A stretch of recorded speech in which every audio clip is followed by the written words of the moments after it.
absorbibles se componen de los materiales que son los elementos selladores biocerámicos. ¿Han escuchado o han visto o probado elementos selladores biocerámicos? ¿No? ¿No han utilizado elementos que vienen en ferina? ¿O no sé, quizás ya se haya dicho esta clase de biomaterial que puede ser utilizado para aplicaciones? No, el biosicilia, por ejemplo, es un material biocerámico que es superoxidado de relación. Son dos terminologías que vamos a hablar más adelante también, ¿ya? Para que puedan entender y comprender. Entonces, ¿qué pasa? Que los sitios de fosfato, algunos componentes de los biocerámicos tienen este fosfato de calcio que presenta una reacción con el hidróxido de calcio, que es interactúa en realidad con el silicato de calcio o silicato de calcio. Esta depresión esta ionización de calcio produce el precipitado de los zapatitas que lo tenemos en el organismo, en los huesos o en los dientecitos. Ya en la interacción de benzina con material biocerámico más agua. Ahora las propiedades de materiales de los biocerámicos físico-químicas tenemos la fuerza de unión, la capacidad, la solubilidad. Tiempo de fragado, estabilidad dimensional, y resistencia a la altura. Entonces, la fuerza de unión, ¿qué buscamos en la fuerza de unión con los biocerámicos? ¿Usted por qué cree que el biocerámico se quede estable dentro de las preparaciones que podemos hacer o dentro del sellado en el caso de curaciones que podemos tener? ¿Por qué cree? Porque se adhiere, porque se pega, porque hay una retención. ¿Por qué creen que sucede eso?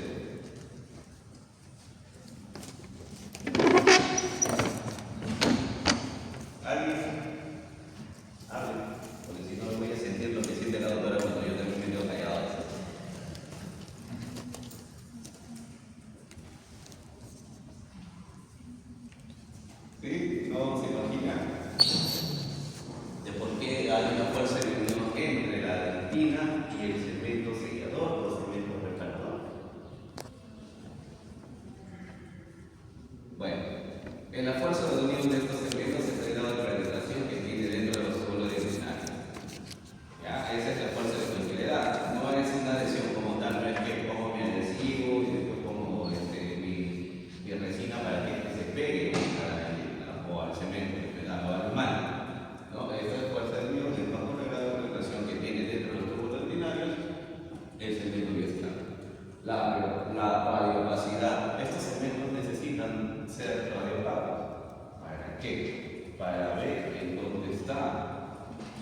La bioactividad de la mineralización es la capacidad de un biomaterial para iniciar una respuesta biológica. Ya, esto es lo único que esto es lo que nos hace que forme, que provoque también una inflamación dentro de él.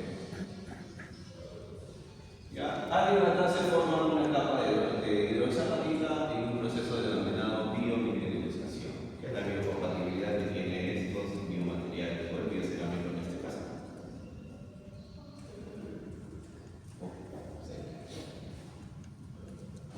La capacidad antibacteriana nos dice que adquiere propiedades antibacterianas tras la reacción de precipitados durante el fraguado, que quiere decir que genera superficies con de nanocristales de 1,3 nanómetros, que evitan la lesión bacteriana. Hay la reacción de la hidratación que produce hidróxido de calcio, que eleva el pH, que son entre 12 y 12.5. ¿Y qué es lo que hace? Esta capacidad antibacteriana conduce al secuestro de bacterias. No tienen por qué entrar en las bacterias en el sistema de conducto. Ya no son simplemente conductos, no son simplemente los lúmenes del canal radicular, sino que es todo un sistema que debemos controlar. Tenemos que tener en cuenta eso. Y algunas características de la bioactividad: estimula la diferenciación celular, promueve la formación de hidroxapatita, hay un efecto antimicrobiano, como les he dado el ejemplo hace un momento, y hay una respuesta celular funcional activa. La biocompatibilidad no produce inflamación prolongada. Eso es lo que les hablaba hace un momento. O sea, no es que el paciente refiere a un dolor intenso o un dolor agudo. No, la mayoría de pacientes, cuando trabajan con los cerámicos postquirúrgicos, este dolor es más por la cirugía que es provocado en realidad por el biocerámico. Permite la cicatrización de los tejidos y no genera reacción alérgica. Entonces acá vemos, este es una microscopía de barriero, donde vemos la biocompatibilidad y la formación de la hidroxapatita. Este es el MTA, este es la parte de la raíz que viene, ¿ya? Este es el MTA y esto que viene por dentro del diente, o de la raíz en este caso, porque es una raíz. Es la definición radicular de dentro del diente. Entonces, acá hay la formación de ese caso. La biocompatibilidad y la biomediación son los cristales, son los particulares de la hidroxapatita. Y esto nos permite la capacidad antimicrobiana.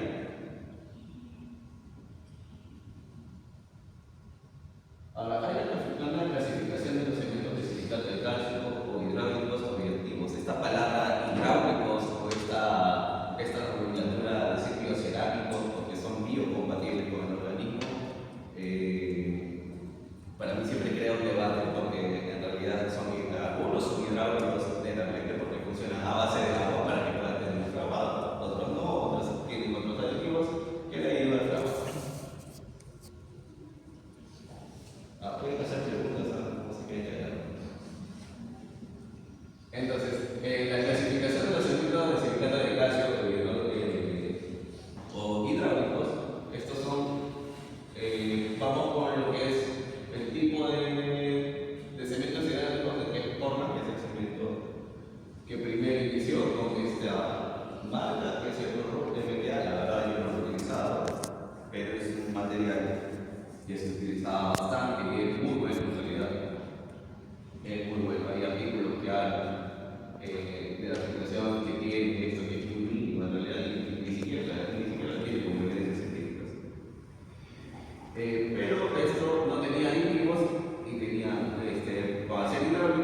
Tenemos tres, que es el cemento Portland 3 no necesita de agua.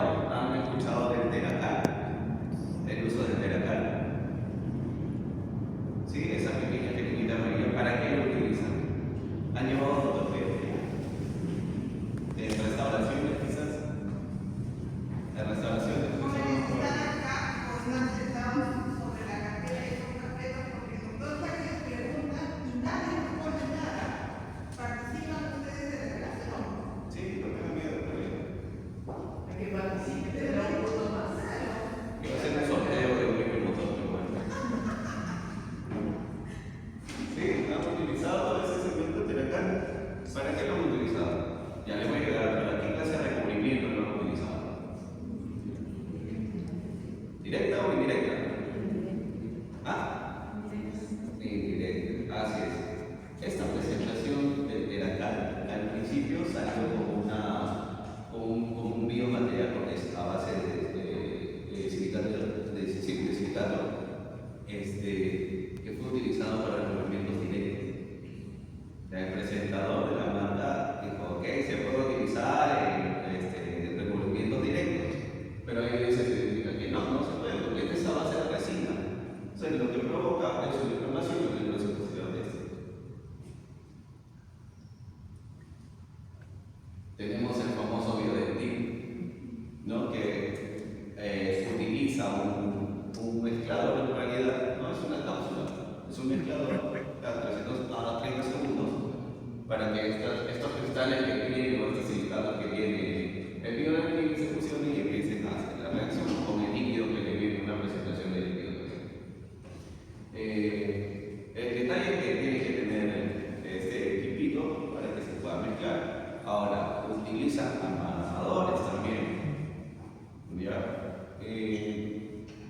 Esto sí no lo vi como evidencia científica, pero me comentaron que el uso del amador con el uso exclusivo del biodentín, con el equipo de biodentín, tiene una cierta diferencia en el método de mezclado. Ya, eso me lo han mencionado porque lo han probado de esa manera, no como evidencia científica para mí. Pero puede tener una cierta verdad. Y el otro son los cementos de silicato también, pero estos son tipo putti. ¿Qué quiere decir putti? Que son maniobrables, son como plastilinas, ayudan bastante a la manipulación de llevarlo a donde queramos.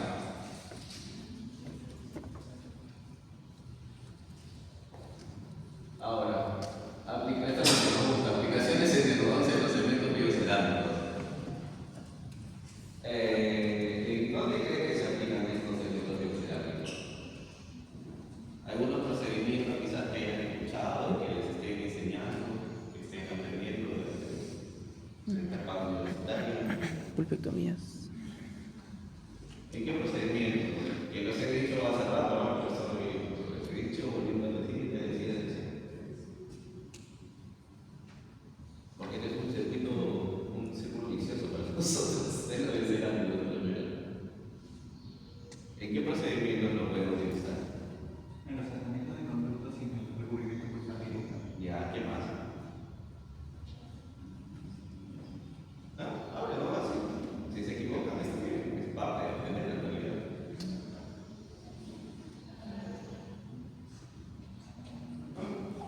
¿Apicectomías? Sí, tratamiento controlado, ¿no?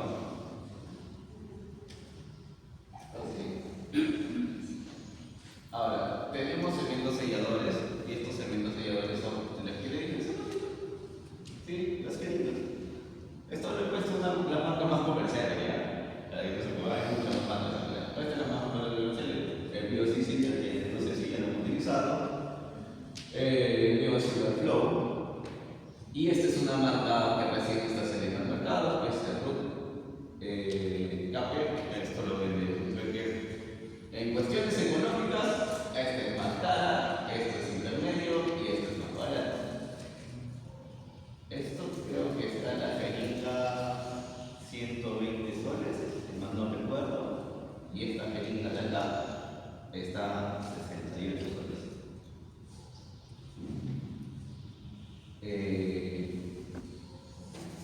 Yo he probado estos tres. La verdad, por la fluidez, solo por la fluidez, la fluidez, esto de acá es mucho más fluido. En realidad, parece agua. Parece agua. Yo lo he utilizado, parece agua. En cambio, este es un poco más viscoso y este es mucho más viscoso. Ahora, el detalle de esto de acá viene así, en sobrecitos herméticos, ¿ya? Algunos vienen con estas bolitas para absorber la humedad. ¿Y por qué creen que viene con esas cositas que es para absorber la humedad en esta clase de velocidad? Porque ya hace rato le hemos dicho de los tipos. Hace rato le hemos dicho de los tipos. ¿Por qué creen?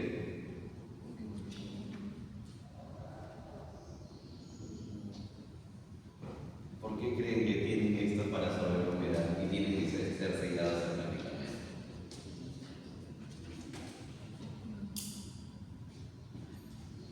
Porque los componentes de estos biocerámicos necesitan la humedad para que carbure. Así esto lo dejas abierto, si esto lo dejas sin esas cositas, esto empieza para abajo, empieza a endurecer, pierde. Tu plata invertida, y tenemos los otros segmentos que son los segmentos reparadores, ¿no? Lo que estaba hablando, el MTA el Putin, el biosicilet y también esta marca de nuevo con el pero también tiene un tipo Putin. Esa es la reparación. Yo estoy utilizando actualmente esta marca y la verdad, esta y en esta presentación, estas dos presentaciones.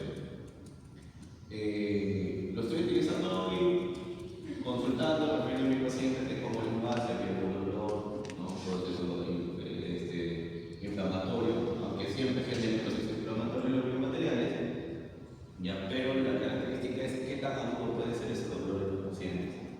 Ya algunos dicen, sí, tengo un dolor, pero es más como una incomodidad que como un dolor característico.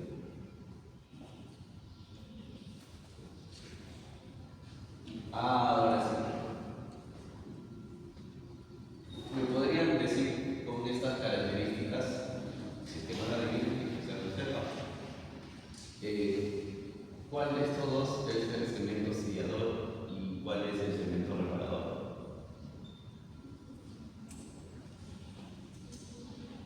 Sí, es la característica principal, porque los biocerámicos tienen silicatos, silicatos de casi la mayoría. En algunos necesitan agua para probar, en otros ya viene la presentación, que le da un tiempo de trabajo. ¿Alguien podría decirme?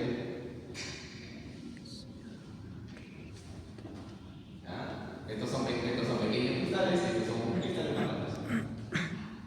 ¿Para qué creen que necesitaríamos pequeños cristales? Para sellar. Sellar. En una mitad, ¿para qué? Para sellar. Para cubrir. Así no te escucho. Ya, claro, o sea, todos forman de zapatilla, ya, porque son silicatos, ya. O sea, todos al final, como el agua y los fosfatos que tengan, provoca la formación de la zapatilla. Pero ¿qué características en este caso te dicen que pueden ser o un segmento sellador o un segmento reparador?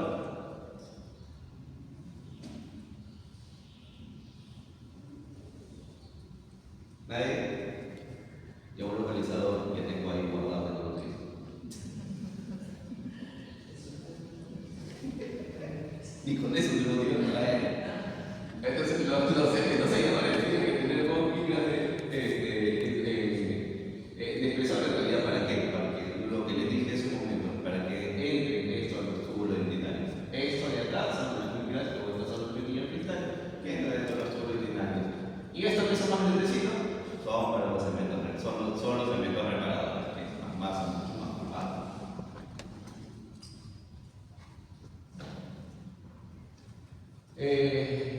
Antes de hablar de los segmentos selladores, hay que recordar que el objetivo de la obturación es rellenar de manera hermética y tridimensional, crear un sellado que cambie y rellenar el conducto radicular sin incorporar huecos dentro del material relleno. Esto tiene que ser la obturación, que en realidad sí es una obturación tridimensional, porque eso es lo que provocamos con la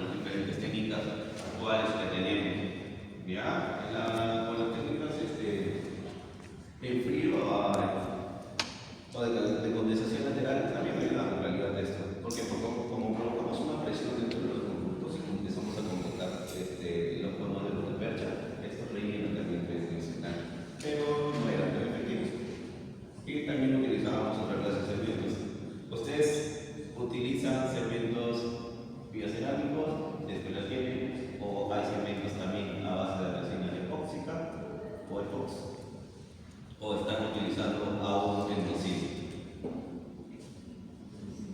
¿Endosil? ¿Sí? ¿Endosil?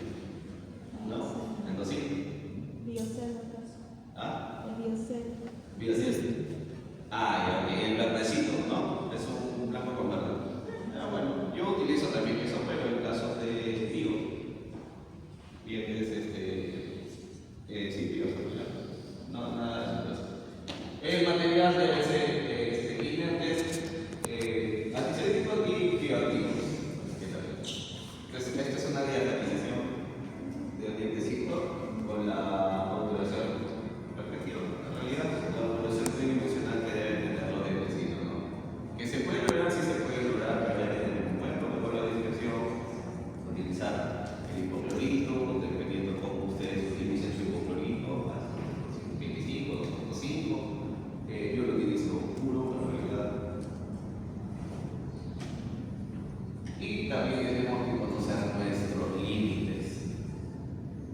Ya, tenemos que conocer nuestros límites, hasta dónde debemos llegar. O llegamos acá, ¿qué es esto de acá? Esto es un corte zoológico de la punta de la raíz o de la. Esto. ¿Sí? La parte más apical de la raíz, es donde no tenemos que llegar. O a veces llegamos, pero con el mismo material. Y nos excusamos diciendo, no, sí, se va a resolver.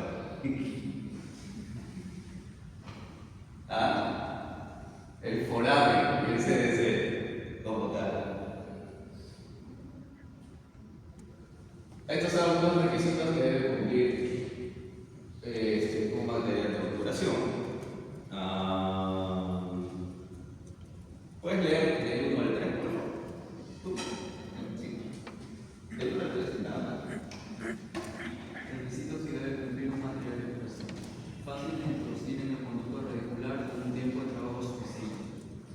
Estable dimensionalmente sin contraerse tras su introducción. Impermeable, sin solubilizarse en medio tiempo. Entonces, tenemos que tener en cuenta estos tres primeros, son todos en realidad, que nos habla Grossman, que es el que nos dice que debe cumplir los materiales de obturación de cesta. También tenemos que tener en cuenta que debe sellar la totalidad del conducto, tanto apical como lateralmente, ¿no? Con los conductos secundarios, tienen que tener una capacidad estática, no debe ser irritante para los tejidos periapicales. Todo material así sea biocerámico, causa una ligera inflamación. Debe ser radiopado, como le dije, para que se vea. Tiene que verse. Si no se ve, no vamos a saber en dónde estamos llegando, en qué nos falta llegar, si nos falta compactar más, si nos falta usar más, quizás rellenar en los tratamientos retrógrados. No debe tener los tejidos del diente. ¿Han escuchado que el MTA antes, ya, ahora ya no, tenían los dientes el uso del MTA? ¿Lo han escuchado? En mis tiempos, sí, todavía había ese concepto porque claro, los derechos eran un poquito más caros, el MTA manchaba. ¿Y por qué creen que el MTA manchaba? Porque al cemento Portland solo le agregaron un radiodosificador para que se vea. Y ese radiodosificador era el óxido de bismuto. Este óxido de bismuto penetraba en los glóbulos urinaриos y hacía que con el tiempo el diente se manchaba.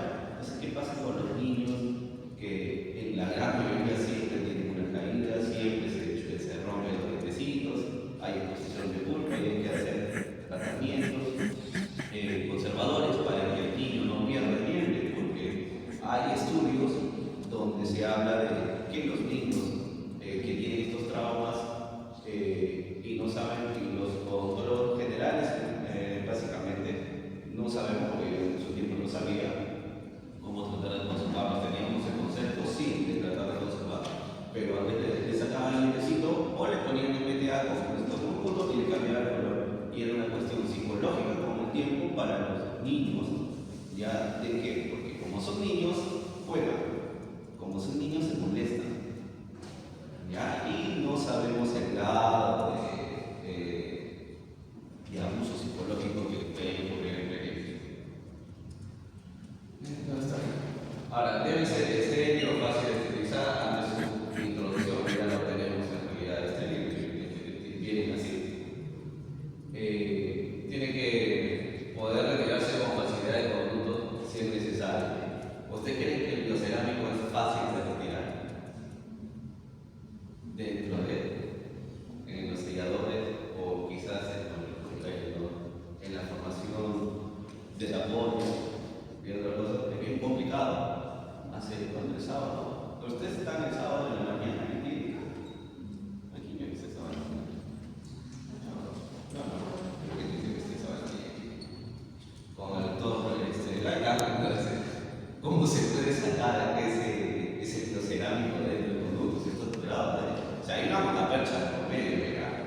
pero también hay cerámica dentro de la pared.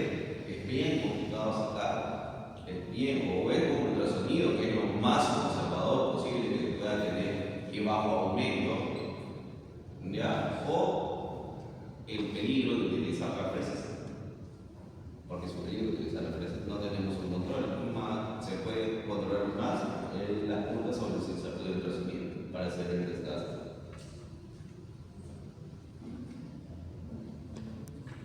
Algunas características de los cementos selladores: tenemos la capacidad de establecer un sellado hermético fluido, que sea radiofado, antimicrobiano, que no se encoja al fijarse cuando el muestre no se reduzca, sino que quede bien compacto dentro de las cavidades.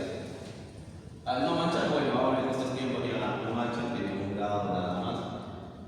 Muy importante para los tejidos verticales que siempre se recarga insoluble de líquido micelar y que sea biocompartible.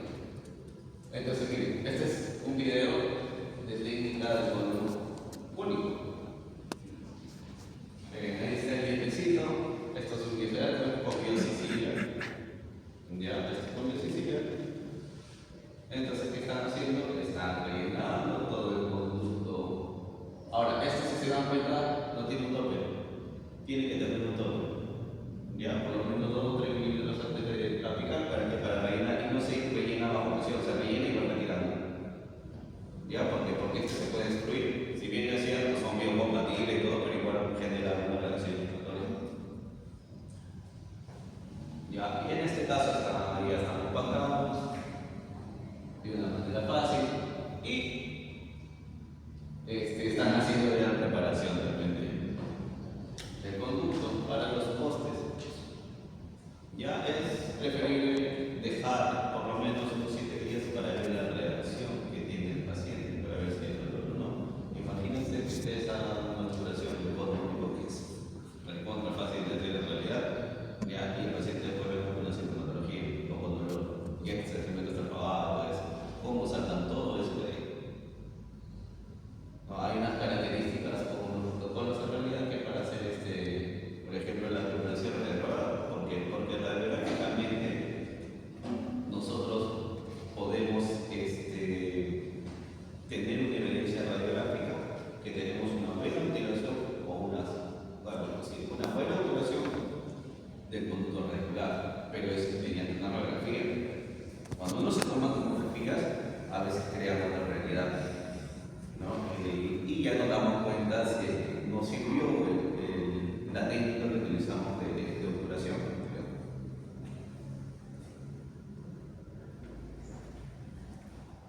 Y acá vemos, miren, este es un cono único, este es un artículo en realidad ya sacado, donde estaban evidenciando el grado de compactación, la tridimensionalidad que se ejercía con técnica de cono único o con compactación vertical, pero con ultrasonido.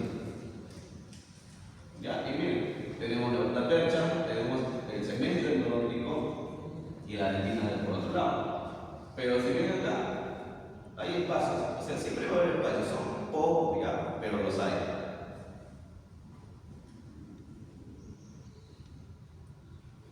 Acá viene lo genial. Aplicaciones de los segmentos reparadores. Entonces, ¿para qué lo aplicamos? Tenemos la microcirugía apical. Ya les han explicado más o menos, han visto alguna teoría quizás de la preparación que hacemos nosotros, especialmente en endodoncia o las microcirugías que realizamos, ¿no? Debemos colocar 3 milímetros de lápiz en la raíz, colocar 3 milímetros, 4 milímetros del material ionizador, en el caso de reparadores, las barreras apicales, no apical, como quieran decir, no hay ningún problema. El implante intencional, ¿han visto o han leído quizás el implante intencional? ¿Sí? Nosotros ejecutamos la extracción del diente, hacemos igual una preparación retrógrada, aportamos 3 milímetros de raíz y ponemos el material reparador como tal y volvemos a implantar. Los segmentos selladores de conductos que estábamos hablando de que el cono único se pone el cono, se rellena con el biocerámico, inicia.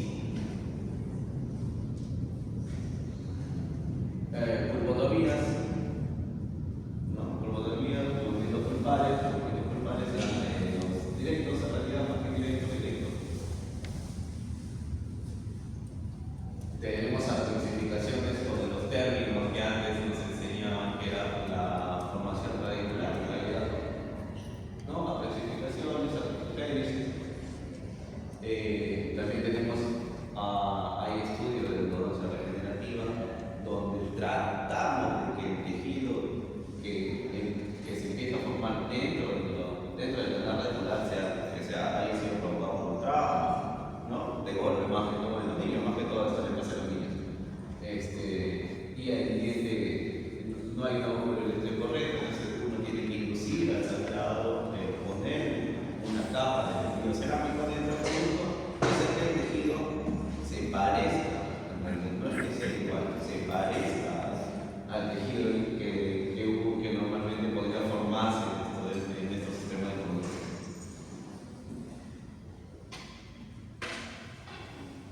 Lo podemos utilizar en resorciones internas como externas, en selladores, y esto es lo más clásico, sellar las perforaciones. ¿No? Esto es lo más clásico, tenemos la utilidad dentro voy a minimizar el acto, ya no le voy a decir bien, vamos a decir errores. Ya, vamos a decir los errores que nosotros podríamos cometer. En algún momento nos va a suceder mientras agarramos práctica, mientras hacemos los tratamientos, en cualquier tratamiento que puedan tener, en realidad lo vamos a cometer.